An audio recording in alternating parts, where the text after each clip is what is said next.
സുരക്ഷിത സംഗീതത്തിൽ എത്തിപ്പെടുകയാണ്.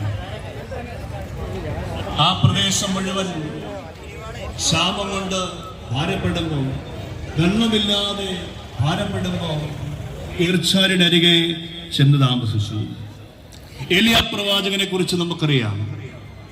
ശക്തനായ പ്രവാചകനാണ്. ആരുടെയും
അവർ ഗലീല കടൽ തീരത്ത് നടന്നു.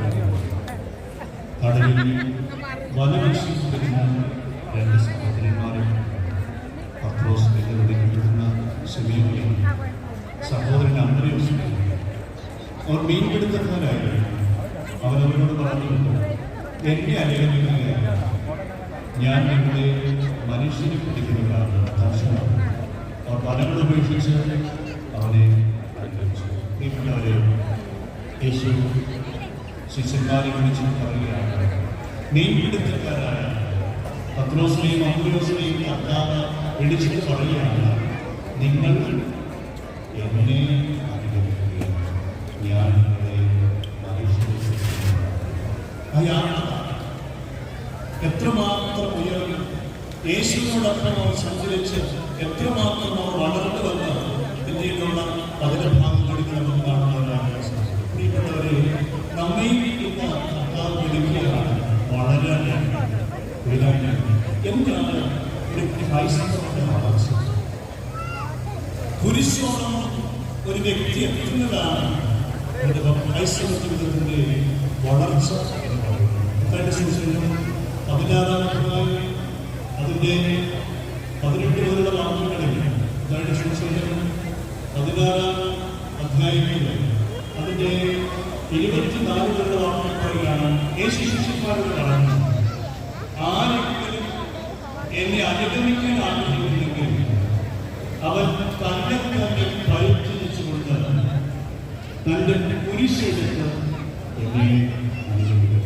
ആരെങ്കിലും എന്നെ അനുഗമിക്കാൻ ആഗ്രഹിക്കുന്നെങ്കിൽ, എന്നോടും വീരരാഗ്രഹിക്കുന്നെങ്കിൽ കുരിശ് എടുത്തുകൊണ്ട് എന്നെ അനുഗമിക്കണമെന്ന് പറയുന്നു. നമുക്കും ഇന്ന് കുരിശെടുത്ത് കർത്താവിനെ അനുഗമിക്കുവാനായിട്ട് സാധിക്കണം. അതാണ് നമ്മുടെ വളർച്ച എന്ന് പറയുന്നത്. നമ്മുടെയൊക്കെ ജീവിതത്തിൽ സഹനങ്ങളും പ്രയാസങ്ങളും പല വിധത്തിലാണ്. സഹനങ്ങളും പ്രയാസങ്ങളും വർദ്ധിക്കുമ്പോൾ കർത്താവിനെ ഉപേക്ഷിച്ച് പറഞ്ഞ് മറ്റ് വിശ്വാസം ആചാര രീതികളിലേക്ക് തിരിഞ്ഞു പോകുന്ന ധാരാളം ആളുകളെ നമുക്ക് കാണുവാനായിട്ട് സാധിക്കും. എന്നാൽ പ്രിയപ്പെട്ടവരെ, അവസാനം അവരെ അനുഗമിക്കുവാനായിട്ട് സാധിക്കുന്നവനാണ് കർത്താവിനെ ശിക്ഷനായി മാറുവാനായിട്ട് സാധിക്കും. നമുക്ക് അവസാനം വരെ കർത്താവിനെ അനുഗമിക്കുവാനായിട്ട് സാധിക്കും.